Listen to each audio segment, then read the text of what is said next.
주부터죠. 예수 그리스도에 대해서 함께 말씀을 묵상하고 있습니다. 지난 시간 우리는 신구약 성경 전체가 그리스도에 대해서 말할 때 가장 우선적으로 강조하는 그 핵심을 봤습니다. 바로 오직 그리스도입니다. 그리스도의 성육신과 그의 죽음은 우리를 구원하기 위한 하나님의 선택한 단지 하나의 방법인가 아니면 유일한 방법인가?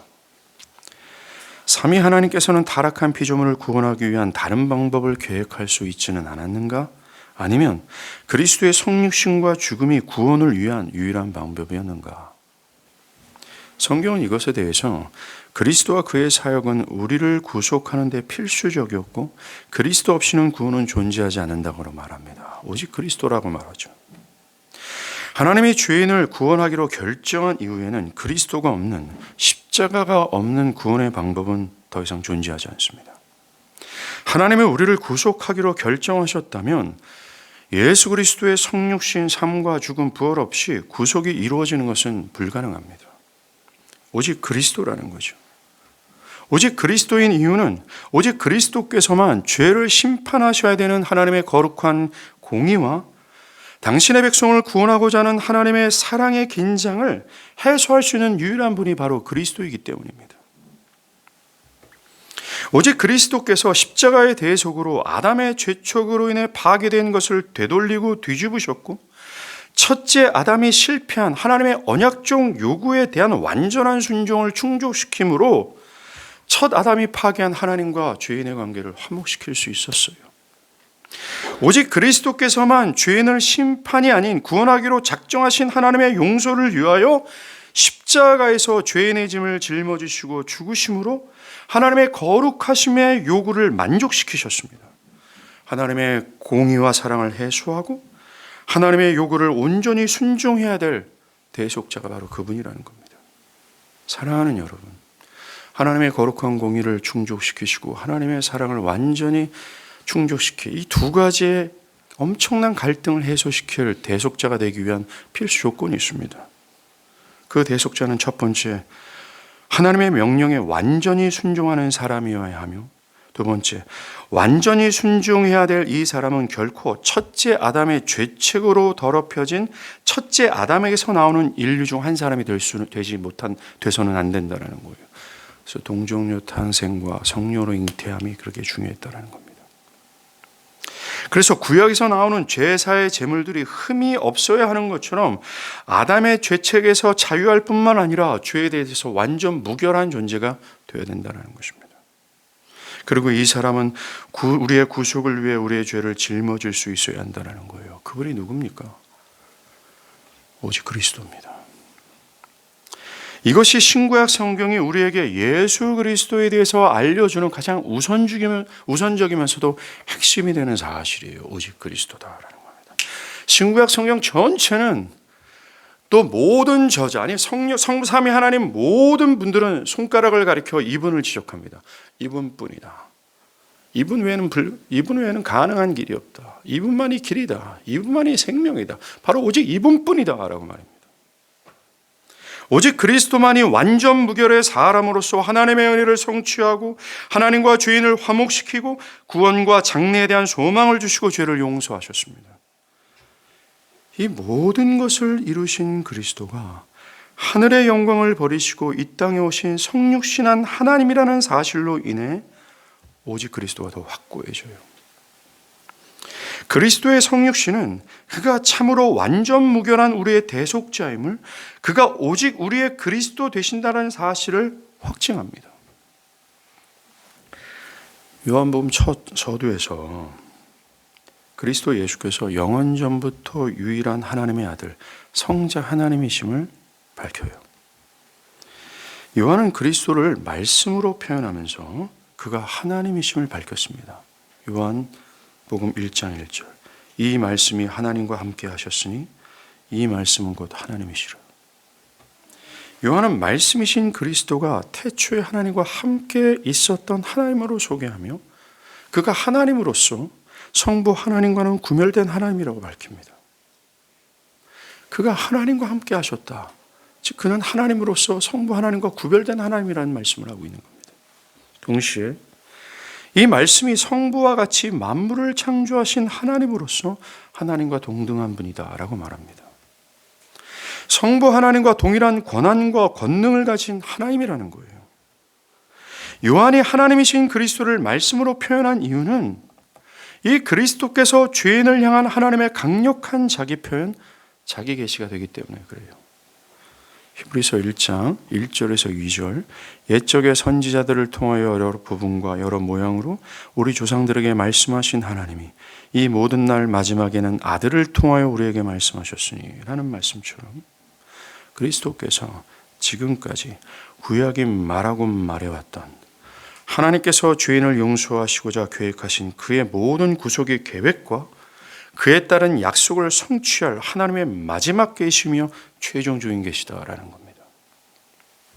더 이상 그 무엇으로도 하나님의 거룩한 공의와 사랑을 조화시킬 수 있는 존재는 없고, 첫째 아담이 실패한 죄책을 해결하고 하나님의 요구에 대한 완전한 순종을 충족시킴으로 아담이 파괴한 하나님과의 관계를 회복해 하실 분이 없고, 하나님의 용서를 위해 하나님의 공의로우심과 하나님의 거룩하심을 죽음으로 충족시킬 완전 무결의 화목제물, 그 무엇도 없고 오직 바로 이분이다라는 겁니다. 그분이 하나님의 강력한 자기 계시이며 마지막 최종적인 자기 계시라고 얘기를 하는 겁니다. 다르게 말하면 죄인들에게 줄 수 있는, 그들을 위해 줄 수 있는 하나님의 사랑과 자비와 은총의 풍성함을 흘려보낼 수 있는 최종적인 계시라고 얘기합니다. 성경은 말합니다. 모든 죄인들아 들으라. 하나님이 너희들에게 줄 수 있는 용서와 사랑과 긍휼의 모든 풍성함, 최종적으로 나타난 것이 바로 그리스도 예수다. 그리스도 예수를 통하지 않고서는 그 풍성한 하나님의 사랑을 더 이상 볼 수가 없다. 모든 강들이요 넓은 바다에 모이는 것처럼 구약의 인물들과 제사, 제도와 율법과 사건들이 쫙 모여서 확 뿜어져 나오는데 그게 바로 예수 그리스도라고 얘기하는 겁니다. 이분만이다라고. 예수 그리스도는 하나님의 최종적인 자기 계시예요. 그러하기에 우리는 예수 그리스도를 통해서 하나님의 어떤 분인지를 봐야 하며 하나님의 뜻을 들어야 하며 하나님이 우리에게 전하는 메시지를 깨달아야 돼요. 그러면서 요한은 우리에게 충격적인 사실을 말합니다. 우리가 읽은 구절이에요. 14절. 이 말씀이 육신이 되어 우리 가운데 거하셨다. 우리는 이 구절에서 하나님의 최종적인 자기 계시가 되는 그리스도께서 우리와 같은 몸을 취함으로 자신의 영광을 가린 것을 보게 됩니다. 그리고 우리의 구속을 위해 자기를 부인하고 아버지 하나님께 온전히 순종하신 아들이신 하나님을 보죠. 만약 요한복음 이게 1장 14절인데 1장 1절부터 4절까지 요한이 설명하는 육신이 되신 이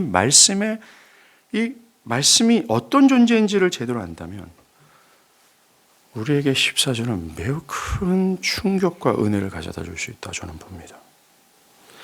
요한이 요한복음 1장 1절에서 4절까지 그리스도가 온 우주가 창조되기 전에 이미 존재하였고 아무리 시간을 거슬러 올라간다 할지라도 거기에는 그리스도가 계시며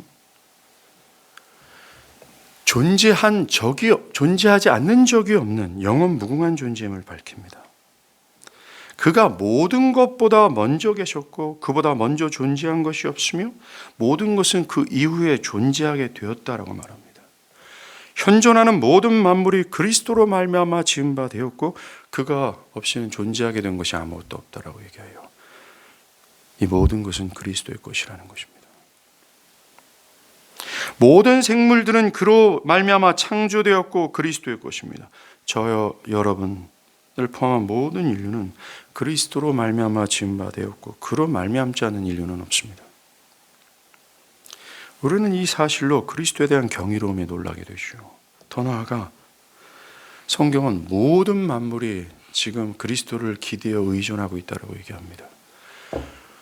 우리의 심장이 뛰는 이유, 모든 행성들이 일정한 간격을 유지하면서 공존과 자전을 하고, 그래서 바람의 움직임과 공기의 흐름과 계절의 변화로 하늘이 열리고 비가 내리는 모든 것들, 이것이 왜 이렇게 가능한가?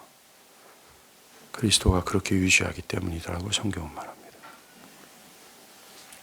그것들이 창조 때의 형태 그대로 그 자리에서 지금처럼 움직일 수 있는 이유는 그리스도께서 그렇게 유지하시기 때문입니다. 바울은 한층 더 나아가 이것을 말합니다. 고린도전서 1장 16절 17절 만물이 그에게서 창조되되 하늘과 땅에서 보이는 것들과 보이지 않는 것들과 혹은 왕권들과 주권들이나 통치자들이나 권세자들이나 만물이 다 그로 말미암고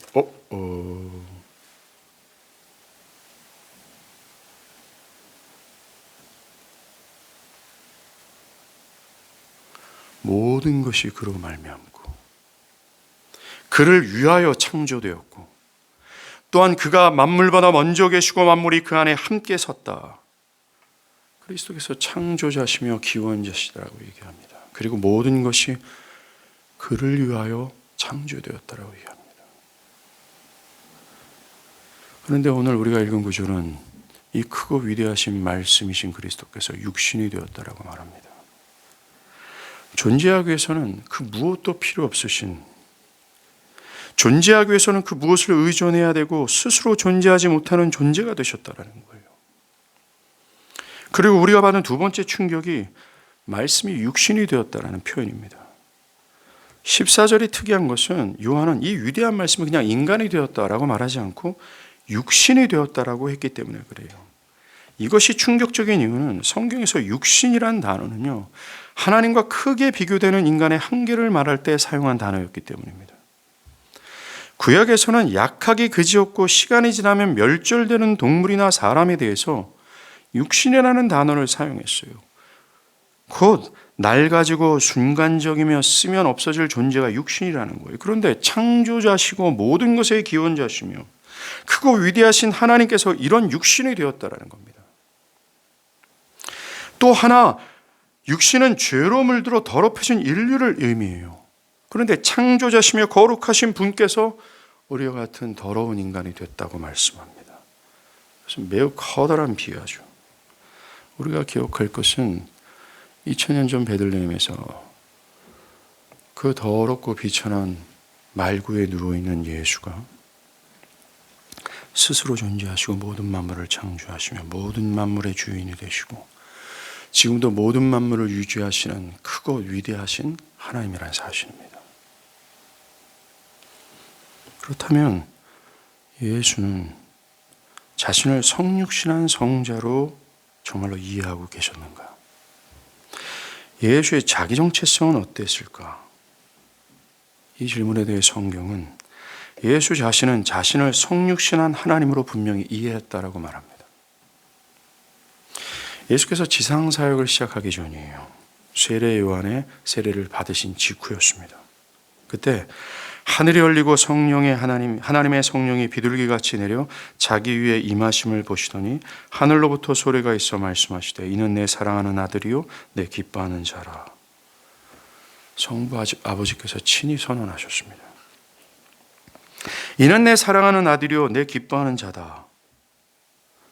즉 예수가 다름 아닌 창조자고 하나님의 공의와 사랑을 조화롭게 충족시킬 하나님의 아들이라는 것을 성부 아버지께서 직접 말씀하셨고 이것을 예수께서 들으셨다라는 의미죠.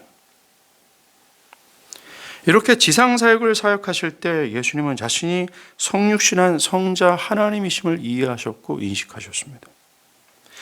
예수께서 세례를 받을 때뿐만 아니라 자신의 삶과 사역 내내 자신이 성육신한 유일한 성부의 아들일 뿐만 아니라 하나님의 권한과 힘을 공유하는 유일한 분으로 이해하셨습니다. 마태복음 4장 23절 온 갈릴리에 두루 다니사 그들의 회당에서 가르치시며 천국 복음을 전파하시며 백성 중에 모든 병과 모든 약한 것을 고치셨다. 이분이 죽기 전에 사역을 표현한 구절이죠. 복음서에 나오는 예수의 여러 가르침은요, 구약 성경의 모든 것, 즉 구약에 등장하는 인물들, 제사, 제도들, 사건들이 가리키는 최종적인 목표가 예수 자신임을 언급한 것입니다. 예수 자신도 그렇게 이해했다라는 겁니다.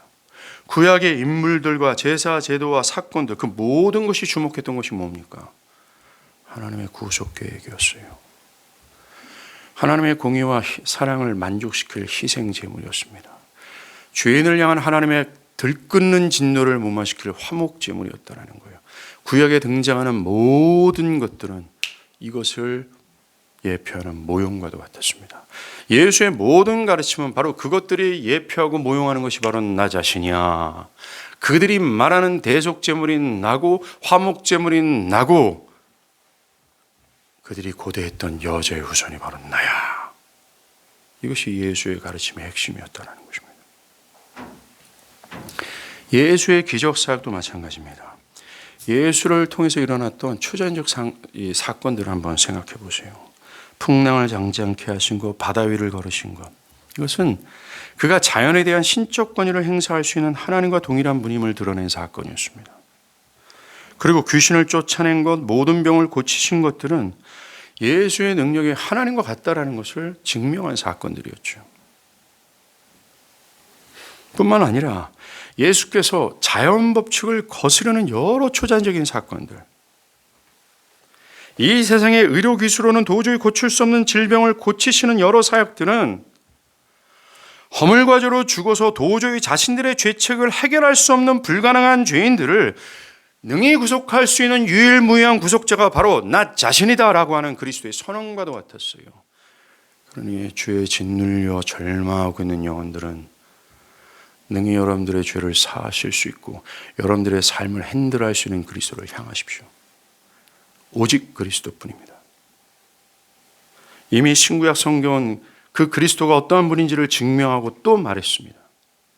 나아가 그리스도께서는 자신이 심판을 행하도록 성부가 정한 사람이라고 말씀하셨어요. 그럼 심판은 오직 하나님께 있는 권한이었습니다. 그런데 예수는 자신이 모든 사람을 심판하도록 정해진 재판장으로 왔다고 아셨고 그의 판결에 따라 각각의 개인들이 누구는 영벌로 누구는 영생으로 정해진다라고 이해하셨습니다. 또 예수는 자신이 부활시키는 권한과 능력이 있다라고 이해하셨어요. 죽은 자를 새 생명으로 일으킬 수 있는 오직 하나님께 있는 그 능력이 자신에게 있다라고 아셨고 그렇게 말씀하셨습니다.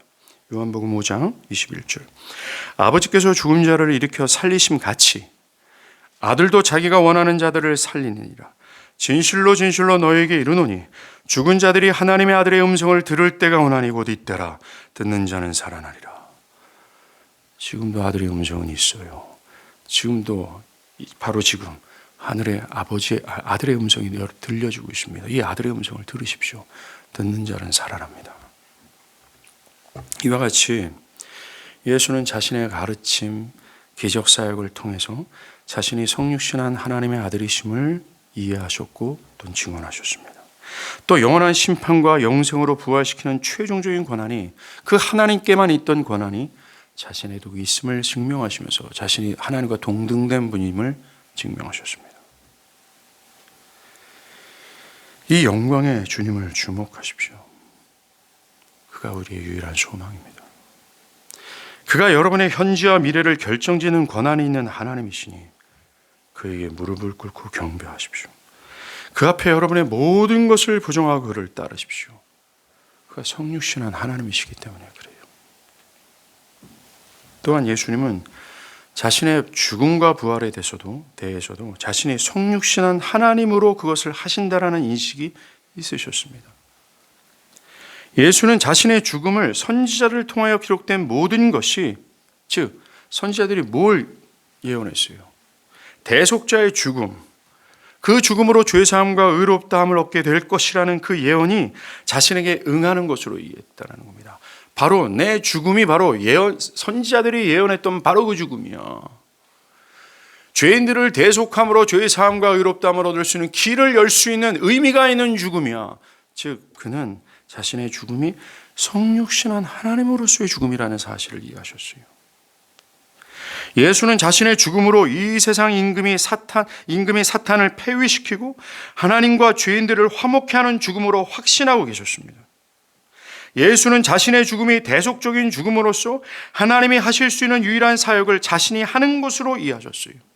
그래서 예수는 빌립보 가이사라에서 베드로에게 자신이 죽임을 당하고 3일 만에 부활할 것임을 말씀하셨습니다.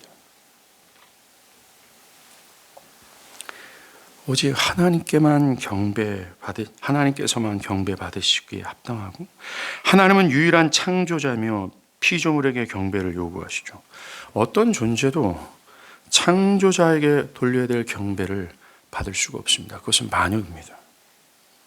그런데 예수는 하나님으로서 사람들에게 찬양을 받았고 자신을 그렇게 경배하는 자들을 꾸짖지 아니하셨습니다. 복음서에서 종종 사람들이 예수께 엎드려 절하는 것이 나오는데 이것은 그들이 하나님께 경배하는 행동이었어요. 그런데 예수는 그것을 거절하지 아니하시고 그것이 합당하다고 여기셨습니다. 왜냐하면 예수 자신에게 하나님으로서 심판할 신적 권한을 유임하셨음을 그가 아셨기 때문에 그래요. 따라서 예수는 하나님께만 드려야 될 존경과 찬양과 경배를 받을 뿐만 아니라 예수는 자신을 성육신한 하나님으로 여기셨기에 하나님께만 드려야 될 존경과 찬양과 경배를 요구하셨다라는 겁니다. 만약 예수가 행한 일이 예수만이 해낼 수 있는 일이었다, 하나님만이 해낼 수 있는 일이었다면 인간 예수가 이런 일을 해내심으로 자신이 하나님이심을 만천하에 증명한 것, 이것은 논리적으로 맞습니다. 비록 복음서에서 예수가 나는 성육신한 성자 하나님이야 라고 말한 적이 없다 할지라도 지금까지 살펴본 자기의 정체성에 대한 예수의 암시적인 증거는 이에 못지않게 설득력이 있어요. 예수님은 자신이 하나님만이 가능한 일을 성취하고 하나님에게만 돌려줘야 될 합당한 경배를 자신이 받아야 될 유일한 분임을 아셨습니다. 따라서 예수가 나는 성육신한 성자 하나님이야 같은 말을 사용한 적이 없다 해도 예수 자신을 성육신한 성자 하나님으로 확실히 인정하고 계셨다라는 거예요. 그분은. 신약 성경은 우리에게 예수의 이런 암시적인 증거를 해줄 뿐만 아니라 그리스도께서 자신 스스로에 대해 증언한 것을 통해서도 그가 성육신한 성자 하나님을 말해줍니다. 여러분들, 예수의 정체성을 가장 명료하게 밝힌 표현이 뭔지 아십니까? 바로 그가 하나님의 아들이라는 표현입니다.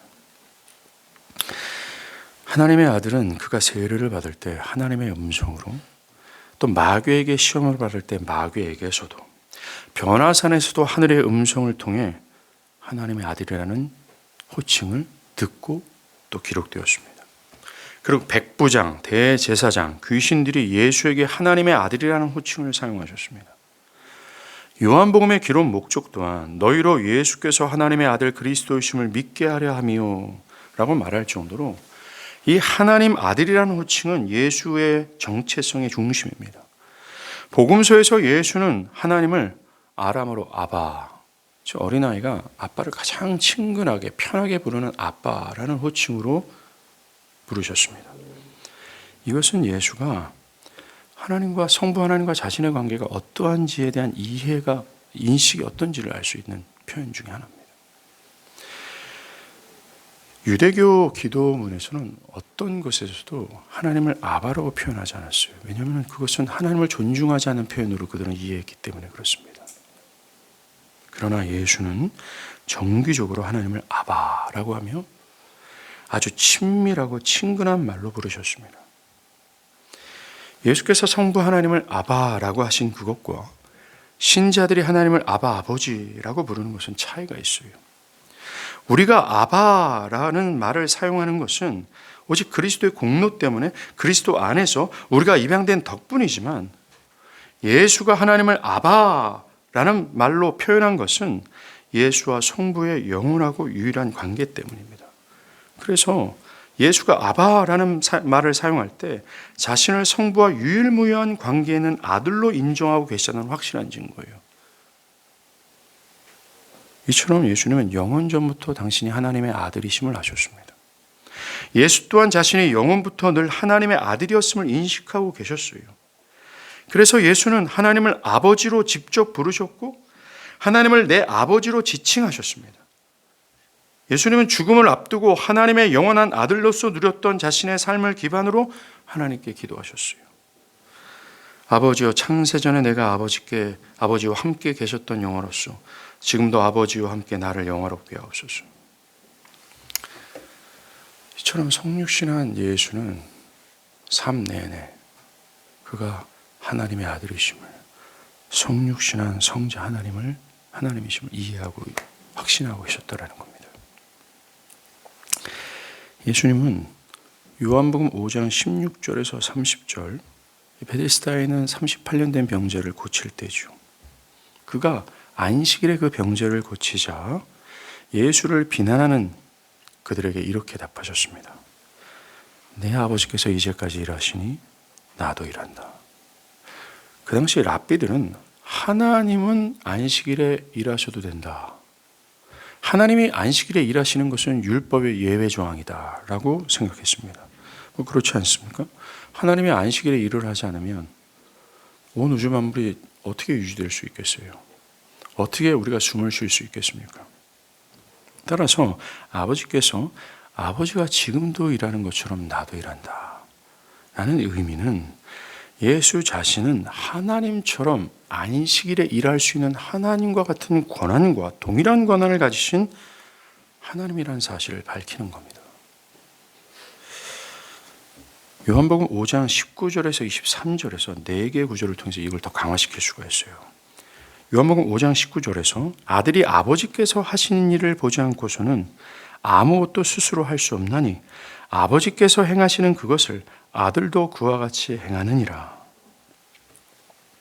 이 구절은 아들 예수가 하는 것이 성부 하나님의 뜻과 행하심과 일치하여 행하는 것이라고 말합니다. 또 아버지께서 행하신 그것을 아들도 그와 같이 행한다는 말 속에는 예수가 하나님이라는 사실을 선언하는 것이 있어요. 왜요?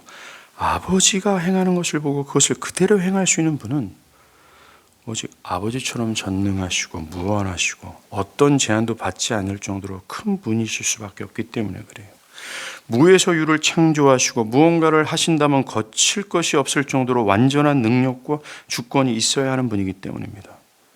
아버지께서 행하시는 것을 아들 나도 그와 같이 행한다는 것은 아버지의 권한과 또 위대하심과 위엄이 나에게도 있다, 나도 하나님이다라는 증거입니다.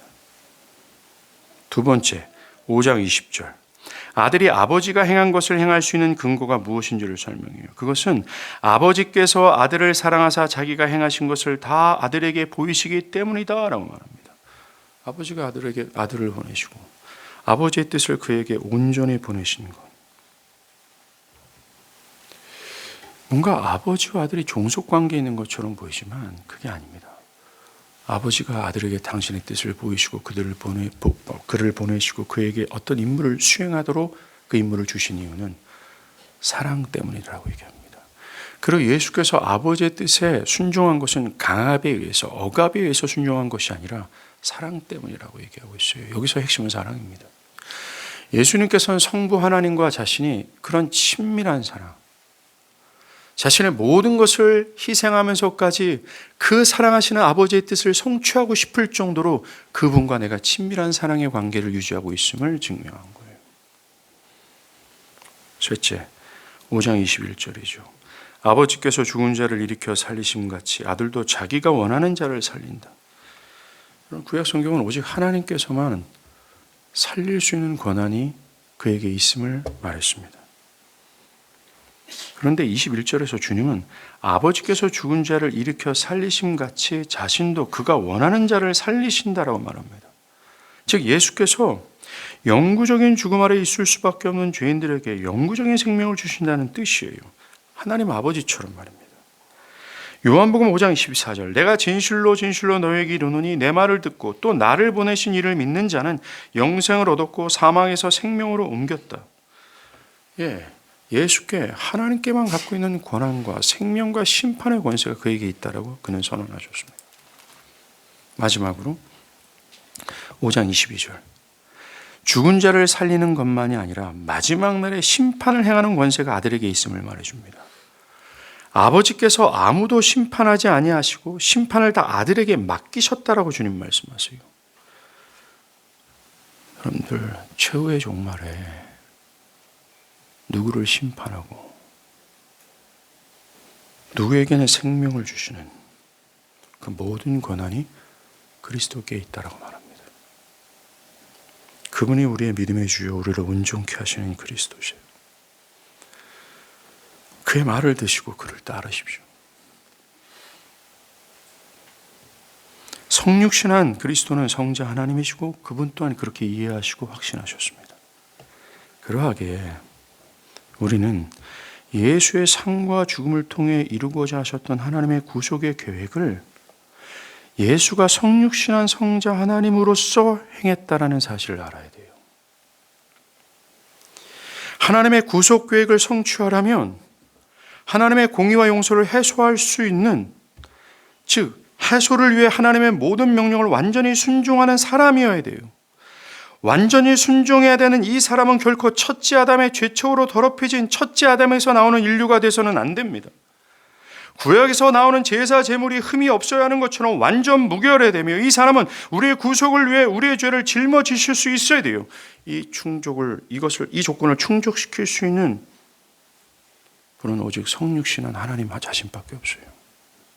그러하기에 성육신한 성자 하나님이신 그리스도가 이런 정체 속에서 그 모든 일을 하셨다라는 것은 신구약 성경 전체가 주목하고 관심을 기울였던 하나님의 모든 구속 계획이 진정으로 성취되었다는 뜻이 됩니다. 그의 십자가의 죽음은 우리의 죄를 짊어진 무음한 대속제물로서의 죽은 것으로서 우리의 죄는 그의 대속으로 완전히 죄사함을 받았다는 확신을 우리가 가질 수 있어요. 2000년 전에 십자가에서 너덜너덜 달려 죽은 이 사람은 그저 비참한 인간이 아니라 어떤 도덕적이고 사랑이 풍성한 단지 사람이 아니라 완전 무결하신 거룩하신 하나님이시고 구약의 모든 짐을 짊어질 수 있는 유일한 하나님으로서의 죽음이었어요. 그래서 그가 십자가에서 행했던 죄사함의 사역은 진정한 사역으로서 그를 믿는 우리의 모든 죄사함은 완결하고 종결될 수밖에 없다라는 겁니다.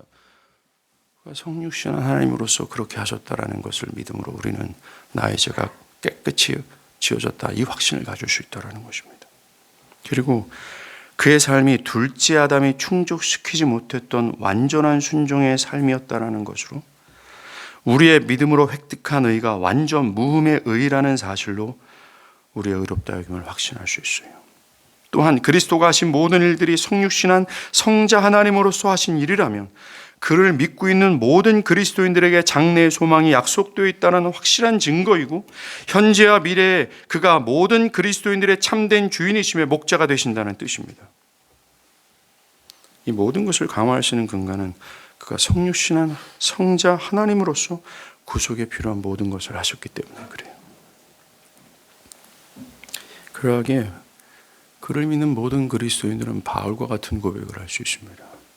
내가 사방으로 우겨쌈을 당하여도 쌓이지 않는다. 내 삶에 창수가 불고 비바람으로 쳐도 그리스도의 반석 위에 서 있는 나는 결코 요동하지 않는다. 그리스도를 아는 지식이 나에게 가장 고장해서 나의 모든 것을 배설물처럼 여긴다.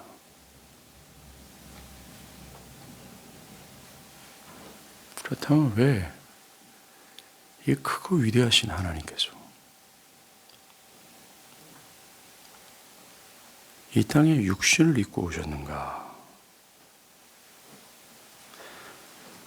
이것을 예수 자신이 밝히셨어요. 내가 무엇하러 오셨다라고요. 하나님의 아들이시며 하나님이신 그가 이 땅에 오신 목적은 다른 사람을 살리고 자기의 목숨을 대속물로 주게 하기 위해서였습니다. 잃어버린 자를 찾아 구원하시기 위해서였습니다. 창조주시고 모든 것의 주인이시고 왕이신 주께서 의인이 아니라 죄인을 위해 이러한 큰 헌신의 사건이 바로 성육신이에요. 성육신은 하나님의 사랑이 거침없이 드러낸 사건입니다. 히브리서 기자가 마지막에 이 아들을 통해서 하나님께서 계시하셨다라고 합니다. 죄와 허물로 죽어 있어서 도저히 하나님의 사랑을 감지할 수 없었던 이 죄인들에게 구약의 오랜 역사 속에서도 하나님의 이 죄인들을 향한 하나님의 은혜와 긍휼과 사랑의 크기가 어찌한지를 보여주고 또 보여주었음에도 불구하고 도저히 이것을 인식하지 못하고 보이지 못했던 눈먼 자 같은 그들에게 하늘의 모든 영광을 커튼 자체를 확 제끼십니다. 알몸으로 보여주신 것이 바로 성육신 사건입니다. 지금도 염려와 절망과 두려움과 상실의 시간을 보내는 여러분들이 왜 염려와 절망과 상실과 두려움의 시간을 보내십니까? 여러분들의 시야에 그리스도의 영광이 보이지 않기 때문에 그래요. 여러분의 삶의 주관자와 목자이신 그 영광의 그리스도를 못 보기 때문에 그렇습니다. 여전히 여러분들과 함께 하시며 여러분을 돕는 이가 누구신지를 보지 못하기 때문에 그래요. 정말 이 시간 바랍니다. 하늘의 사랑의 커튼을 활짝 열고 우리를 향한 하나님의 사랑과 긍휼을 보여주신 이 그리스도의 성육신을 보세요. 마지막이면서 최종적인 하나님의 사랑의 계시를 보시길 바랍니다. 그럴 때 여러분들은 사망아 너의 쏘는 것이 있느냐? 어디 있느냐? 지금 사망을 비롯한 모든 나에게 두려움을 주는 모든 요소들 앞에서 절대로 움츠러들지 않게 될 거예요. 그분이 나의 구주시고 그분이 나의 목자시며 그분이 나의 현재와 장래의 모든 소망의 약속이 되신 분이기 때문입니다.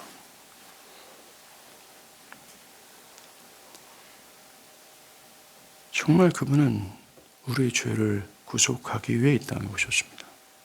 죄인들을 구속하시기 위해 오셨어요. 그러니 죄인들은 주님께 나와 손을 뻗을 수 있어요. 왜냐하면 그리스도는 죄인들을 위해 오셨기 때문에 그렇습니다. 성경은 단 한 번도 그리스도는 의인을 위해 오셨다고 말하지 않습니다. 성경은 부한 자를 위해 오셨다고 말하지 않습니다. 허물과 죄에서 흑암에서 허덕이고 절망과 상실의 시간 가운데 가슴을 조이면서 그 죄의 저주 아래서 끙끙거리고 앓고 있는 그 죄인들, 그 불쌍한 죄인들을 위해서 오셨다라고 말합니다. 그분은 죄인들의 구주라고 말합니다. 그러니 자신의 죄인됨, 그리고 현재 이 죄가 주는 저주 안에서 짓눌려 있는 영혼들이 있다면 능히 여러분들 그를 위해서 그런 사람들을 위해서 오신 그리스도께 손을 뻗으십시오. 그분은 그들을 위해 오셨기 때문에 그렇습니다.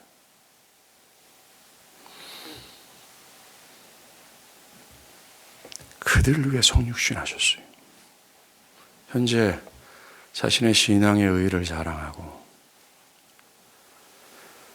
정말 자신은 구원자가 필요한 죄인임을 못 느끼는 스스로의 의인이라 자청하는 사람들, 주님은 그런 자들을 위해서 성육신 하신 것이 아닙니다. 자신이 부끄럽고 감히 내가 어찌 거룩하신 하나님께 나아갈 수 있을까 하는 자들을 위하여 성육신 하셨고 그들을 위해 오셨고 그들의 구세주가 되십니다. 목사님, 나는 교회만 오면 참 부끄럽습니다. 많은 사람들은 신앙을 열렬히 하는데 나는 그렇지 않습니다. 주님은 그를 위해서 성육신 하셨고 그를 위해서 사셨으며 그는 그를 위하여 성육신한 성자로서 그 모든 일을 다 하셨습니다. 목사님, 나의 삶은 이렇게 계속 고생이 점철되어지고 계속 원망과 불평과 이렇게 한스러운 인생을 왜 살아가야 됩니까? 라고 말씀하신다면 예수 그리스도는 그렇게 죄의 저주에 허덕이는 그런 자를 위해서 성육신하셨고 그를 위해 사셨으며 그를 위한 구속자가 되세요. 그러니 자신의 죄인입니다. 나는 죄의 저주 아래서 신음하고 있습니다. 라고 한다면 여러분들을 위해 오신 그리스도를 향하십시오. 그분만이 우리의 믿음의 주요 우리의 구원자십니다. 성경은 단언합니다. 예수가 구원을 얻는 믿음의 대상이라고 말합니다. 신약은 예수 그리스도를 믿음의 대상으로 제시하고 있어요. 신약은 예수를 우리를 구원하기 위해 오시는 하나님으로서 우리의 죄를 사하고 우리의 구속의 계획을 모두 성취할 믿음의 유일한 대상으로 명령합니다. 여러분들을 의지하시고 여러분들이 붙드시고 여러분들이 갈망하고 여러분들이 향하고 할 만한 유일한 대상이 그리스도라고 얘기하고 있어요. 그리스도께서는 하나님을 대적하는 모든 나라를 파괴했었습니다. 당신의 백성들의 죄를 사하고 하나님과 화목해 하기 위해 육신이 되셨습니다. 하나님의 아들이신 그리스도는 이것을 위해 하늘의 영광을 버리시고 사람의 몸을 취하시고 십자가에 죽고 부활함으로 사탄의 죄와 죽음을 정복하셨어요. 또 당신의 백성을 위해 대신 고통을 당하시고 그들에게 승리를 주시고 모든 대적을 영원히 심판하고 자기의 백성과 더불어 영원히 다스리기 위해 다시 오실 것입니다. 크고 위대한 유일무이한 구속자이신 성자 하나님께서 의인이 아니라 죄인을 구원하기 위해 비하한 것은 상상할 수 없을 만큼 큽니다. 이 위대한 사랑을 보십시오. 안 보이면 성령께 보여달라고 구하십시오. 제발 좀 구하십시오. 하나님이여, 나의 이 어둠을 펼치시고 빛을 좀 조명하셔서 이 그리스도의 영광을 보고 뒤로 활짝 자빠질 수 있도록 나를 깨워주십시오라고 구하십시오. 그리고 한 가지 기억하십시오. 만약 우리가 이 위대하신 하나님께서 자신의 모든 것을 드려하신 이 구원을 소홀히 여긴다면 우리는 심판을 받을 수밖에 없음을 기억하십시오. 히브리서 2장 3절은 우리가 이같이 큰 구원을, 성경은 이 구원을 매우 크다라고 얘기합니다. 왜냐하면 이 구원을 위해서 일하신, 이 구원을 성취하시기 위해서 그리스도께서 지불한 대가는 너무나도 크기 때문에 그래요. 이 큰 구원을 등한시 여기면 어찌 그 보응을 피하리요. 이 구원은 처음으로 주로 말씀하신 바요 들은 자들이 우리에게 확증한 바다라고 얘기합니다.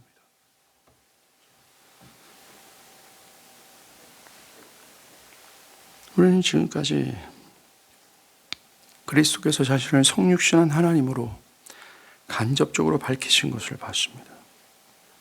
예수님 스스로가 그렇게 자신을 이해하시고 확신하셨을 뿐만 아니라 하늘 아버지께서 이는 내 사랑하는 자요 내 기뻐하는 자다 라고 하셨습니다.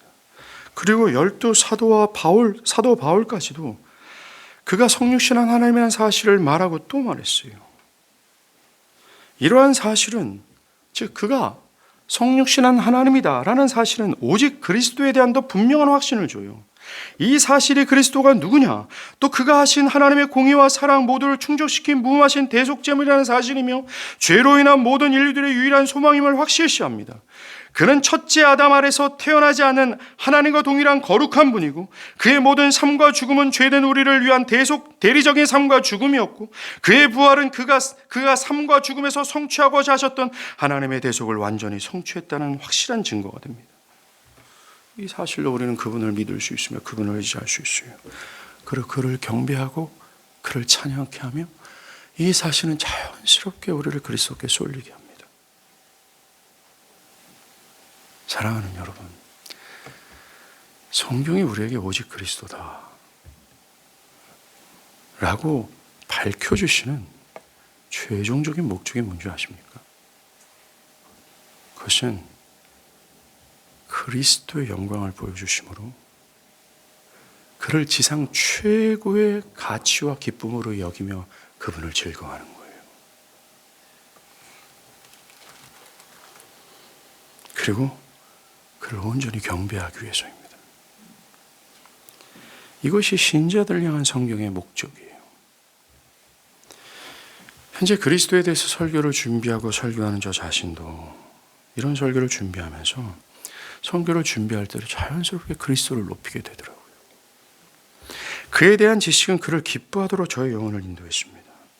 그리고 그를 알면 알수록 저의 영혼의 안정감, 현재와 미래를 그분께 전적으로 맡기게 되는 은혜로 저를 이끌었어요. 믿음의 주여 우리를 온전케 하시는 그리스도를 알면 알수록 우리는 우리의 영혼과 구원뿐만 아니라 실제적인 삶에도 이 지식은 영향을 끼칩니다. 우리가 믿고 따르는, 그리고 우리의 유일무이한 구속자이신 그리스도가 크고 위대한 분이라고 한다면 우리의 삶의 모든 문제는 사라지고 우리의 죄사함이 더욱더 확실시되고 우리의 구원은 너무나도 확고부동한 반석 위에 서게 되는 거죠.